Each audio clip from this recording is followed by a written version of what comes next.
আমরা এক ঝাঁক একাদশ শ্রেণীর নতুন সেমেস্টার সিস্টেমের ছাত্রছাত্রী পেয়েছি। তো তাদের নতুন সিলেবাস কেমন লাগছে, তাদের ইংরেজি পড়তে কেমন লাগছে, সেগুলো নিয়েই কয়েকটা কোশ্চেন তাদেরকে করব।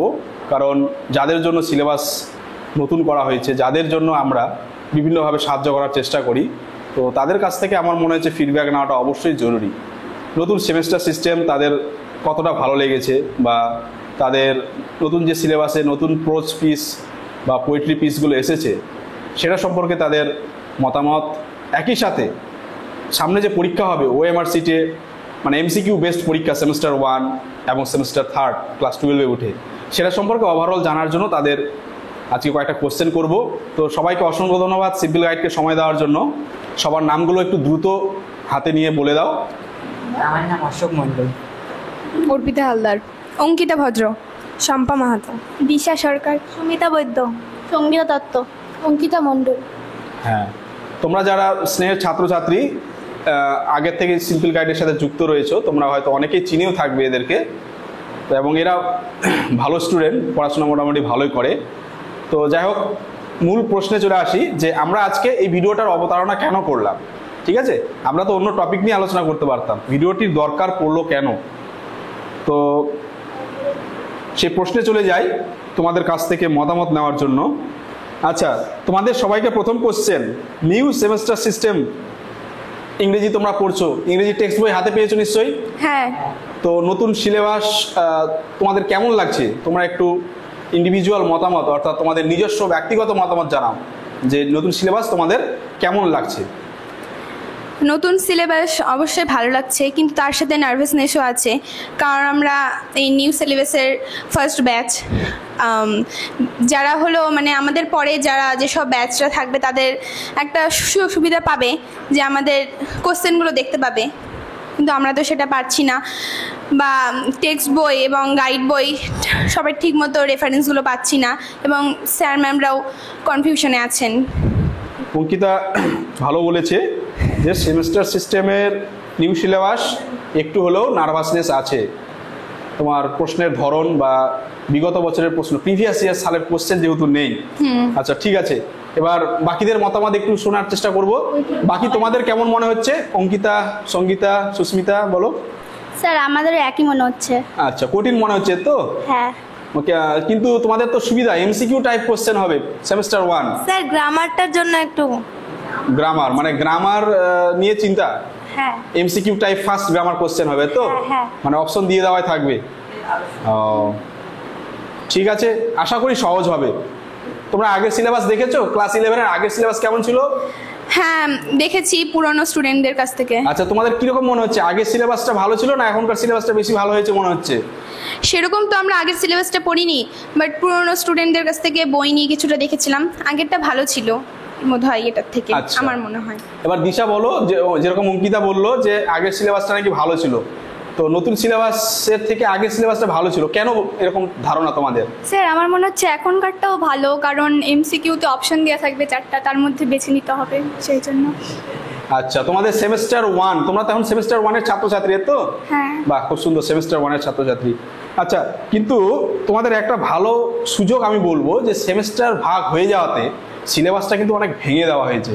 হ্যাঁ। সিলেবাসটা ভেঙে দেওয়াতে তোমাদের কিন্তু প্রিপারেশনের একটা অনেক সুবিধা হয়ে গেছে আমি বলে মনে করব। আচ্ছা, তোমরা সব কি প্রোজ পিস বা পোয়েট্রি পিস দেখেছো? কবিতা, গল্প এগুলো দেখেছো? না, আমাদের তো এখনো সম্পূর্ণটা পড়া হয়নি, কিন্তু যতটা পড়া হয়েছে তার মধ্যে। আচ্ছা আচ্ছা, তোমরা দেখেছো তো? হ্যাঁ। তো যতদূর পড়েছো, তো তার মধ্যে থেকে বলো কেমন লাগছে প্রোজ পিস পোয়েট্রি পিস যেগুলো রয়েছে সেগুলো কেমন লাগছে?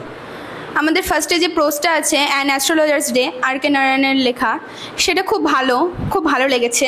কিন্তু তারপরে যে প্রোজটা আছে সিস্টার নিবেদিতার লেখা, দ্য স্বামী অ্যান্ড মাদার সোরশিপ, ওটা আমাদের কাছে খুব একটু মানে অ্যাবস্ট্রাক্ট লেগেছে, কঠিন লেগেছে। গল্পটা অবশ্যই ভালো, কিন্তু মানে আমাদের বুঝতে একটু সমস্যা হচ্ছে। অঙ্কিতা যেমন বললো যে দ্য স্বামী অ্যান্ড মাদার সোরশিপ সেকেন্ডের যে সিস্টার নিবেদিতার প্রোজ পিসটা, তোমাকে কেমন লেগেছে? কঠিন না সহজ? স্যার আমারও অবশ্যই কঠিন লেগেছে, কারণ বাক্যের শব্দগুলো অনেক কঠিন ছিল, ওই জন্য উচ্চারণ করতে অনেক মানে সমস্যা হচ্ছিল। আচ্ছা, উচ্চারণের সমস্যা। আর এমনি তোমার অর্থ মিনিং টিনিং বুঝতে কোনো অসুবিধা হচ্ছে? হ্যাঁ স্যার, মিনিংগুলো ঠিক মতো বুঝতে পারছি না।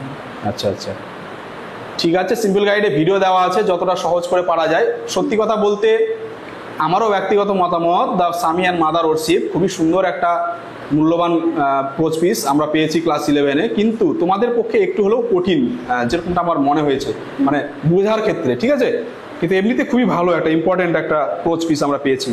তো তোমরা সবাই এক বাক্যে স্বীকার করছো যে পুরোনো যে সিলেবাস ছিল সেখানকার কোচ পিস পোয়েট্রি পিসগুলো সহজ ছিল, তো আর নতুনের মধ্যে কিছু কিছু ভালো আছে, কিন্তু এই বিশেষ পার্টিকুলার যে গল্পটা বললে তোমরা, মানে কোচ পিসটা, সেটা কঠিন লেগেছে। তো আচ্ছা, নেক্সট সেমেস্টার 1 1 মার্কের এমসিকিউ বেস কোশ্চেন হবে। ঠিক আছে, মানে উত্তর তোমাদের সাথেই দিয়ে দেওয়া রয়েছে ABCD, এবং চাকরির পরীক্ষায় এই সেম সিস্টেমে কিন্তু পরীক্ষা হয়, এমসিকিউ টাইপের, উত্তর লিখতে হয় না।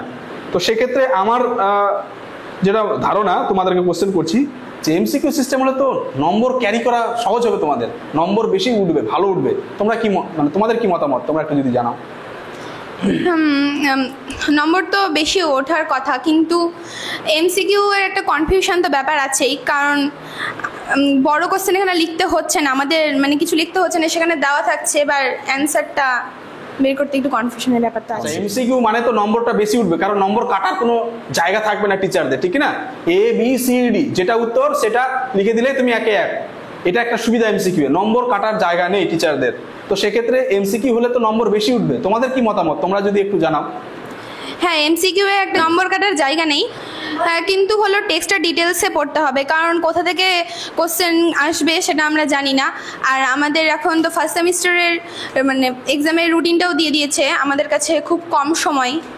আর আমাদের যে এমসিকিউগুলো আসবে সেটা 7 রকমের এমসিকিউ আসবে, সেখানে true false, fill in the blanks, chart, diagram, অনেক ধরনের আসবে, সেখানে একটা প্রবলেম তো থাকছে। আচ্ছা আচ্ছা, মানে তোমরা 7 টাইপ অফ এমসিকিউ সেটা দেখেছো তোমরা?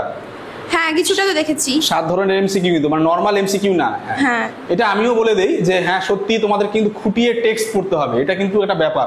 এমসিকিউ মানে আমি খুব কনফিডেন্টলি নিয়ে নিলাম টেক্সট বা অ্যাপ্রোচ পিসগুলো, সেটা কিন্তু না, একটু খুঁটিয়ে পড়তে হবে, সময় দিতে হবে। সাথে সাথে ওই যে 7 টাইপ অফ এমসিকিউ, 7 ধরনের এমসিকিউ, নর্মাল এমসিকিউ তোমরা সহজে পেয়ে যাবে, কিন্তু আমার যেটা মনে হয়েছে ছক, chart, feel in the blank, সেগুলো করতে কিন্তু সময় লাগবে। তো এখন থেকেই কিন্তু প্র্যাকটিসটা করতে হবে তোমাদেরকে, বিভিন্ন ধরনের এমসিকিউ সেগুলো কিন্তু প্র্যাকটিস করতে হবে। এবং শুধু ইংরেজি না, এখানে আমি ইংরেজিকে ফোকাস দিচ্ছি, অন্যান্য সাবজেক্টেও কিন্তু এই বিভিন্ন ধরনের যে এমসিকিউ সেগুলো এখন থেকেই প্র্যাকটিস করতে হবে। ঠিক আছে, তাহলে তোমরা বলছো যে এমসিকিউ খুব একটা সহজও হবে না, খুব একটা কঠিনও হবে না, তোমাদের যে ধারণায়। তো সবাই তোমরা একই এই মতামতই রাখছো তো নাকি? আচ্ছা, গ্রামারের কোশ্চেন ফার্স্ট টাইম কিন্তু এমসিকিউ এ তোমরা উত্তর দেবে তো, narration change, voice change, tense, যা কিছু আছে এখানে সেমিস্টারে। তোমরা সিলেবাসটা দেখেছো তো গ্রামারে কি থাকবে? না দেখলে এক ঝলক দেখে নাও, স্ক্রিনে আসছে। তো এই যে গ্রামারের সিলেবাস, সেই গ্রামারের সিলেবাস থেকে কিন্তু তোমাদেরকে এমসিকিউ টাইপ কোশ্চেন আসবে। তো সেক্ষেত্রে তোমরা কতটা এক্সাইটেড? গ্রামার তো এতদিন আমরা লিখে লিখে করেছি, এবার সেখানে যেহেতু মানে অ্যান্সারগুলো দেওয়া থাকবে, এবার অপশন দেওয়া থাকবে, সেখান থেকে আমাদেরকে বেছে নিতে হবে, সেখানকার একটা কনফিউশনের ব্যাপার আছেই। তার পাশাপাশি এখানে একটা সুবিধাও আছে যে আমাদেরকে ভবিষ্যতের জন্য এখন থেকেই প্রিপেয়ার করে দেওয়া হচ্ছে, কারণ এখনকার কম্পিটিটিভ এক্সামগুলোতে তো গ্রামার সব এমসিকিউ কোশ্চেনই আসে, সেখান থেকে আমাদের একটা সুবিধা হবে ভবিষ্যতে। হ্যাঁ ঠিক, ভবিষ্যতে কম্পিটিটিভ পরীক্ষায় কিন্তু গ্রামার কোশ্চেন এমসিকিউ হবে, তুমি ঠিক বলেছো। তো ঠিক আছে, তোমরা তৈরি হও, আশা করি তোমরা অতটাও নার্ভাস হওয়ার ব্যাপার নেই। তোমরা যদি সঠিকভাবে প্রিপারেশন নাও, আমার মনে হয় সেমিস্টার 1 এক্সাম তোমাদের ভালো হবে। আচ্ছা, নেক্সট কোশ্চেন এবং সবার শেষ কোশ্চেন তোমাদেরকে। অনেকে বলছে ইংরেজি নিয়ে চিন্তা নেই, হ্যাঁ চিন্তা নেই। এক্ষেত্রে অনেকে বলছে যে আমাকে তো লিখতেই হবে না, কিছু লেখালেখির তো ব্যাপারই নেই, শুধু এমসিকিউ কোশ্চেনের উত্তর দিতে হবে। তো সেক্ষেত্রে যারা বলছে যে সত্যি ইংরেজি নিয়ে টেনশন নেই, তোমরা কি মনে করছো যে ইংরেজি নিয়ে একটু টেনশনের ব্যাপার আছে, ভয় লাগছে, না ঠিক যেটা বলছে সেটাই ঠিক বলছে ওরা? না, এরকম কোনো কথা নেই যে ইংলিশ নিয়ে টেনশন নেই, সব সাবজেক্টেরই সমান গুরুত্ব দেওয়া উচিত। ইংলিশ নিয়ে টেনশন নেই এরকম কোনো ব্যাপার নেই। আর এখানে তো বেশি টেনশন করা উচিত, কারণ আগে আমরা ব্রড প্রশ্ন যা পড়তাম বানিয়ে লিখতে পারতাম, বাট এখানে তো এমসিকিউ আসছে, আমাদেরকে তো টেক্সটটা পুরো ডিটেলসে পড়তে হবে, আরও নিখুঁতভাবে খুঁটিয়ে পড়তে হবে, টেনশন তো অবশ্যই আছেই। মানে হালকাভাবে নিতে চাইছো না, তো আর আমি অবশ্যই বলবো ইংরেজিটাকে হালকাভাবে কিন্তু নেবে না, কারণ ফার্স্ট তোমরা ফার্স্ট ব্যাচ, নিউ সিলেবাসের ফার্স্ট ব্যাচ, টিচাররা আমরা যারা পড়াচ্ছি আমরাও যেমন একটু চিন্তায় রয়েছি যে ফার্স্ট কোশ্চেনগুলো কী ধরনের আসবে, কারণ প্রিভিয়াস ইয়ার্স কোশ্চেন আমরা দেখার কোনো সুযোগ পাচ্ছি না। তো চিন্তার কোনো কিছু নেই, তোমাদের যা গাইড রেফারেন্স বই রয়েছে প্লাস যেভাবে পড়ানো হচ্ছে সেভাবে তোমরা যদি সিস্টেমেটিক ওয়েতে পড়ে যাও তাহলে কিন্তু নিঃসন্দেহে সবাই তোমরা ভালো রেজাল্ট করবে। সবাইকে অসংখ্য ধন্যবাদ সিম্পল গাইডের সময় দেওয়ার জন্য। Thank you. তো তোমরা তোমাদের পরীক্ষা ভালো হোক, তোমরা আরও জীবনে এগিয়ে যাও। সিম্পল গাইডকে সময় দেওয়ার জন্য সবাইকে অসংখ্য ধন্যবাদ। Thank you.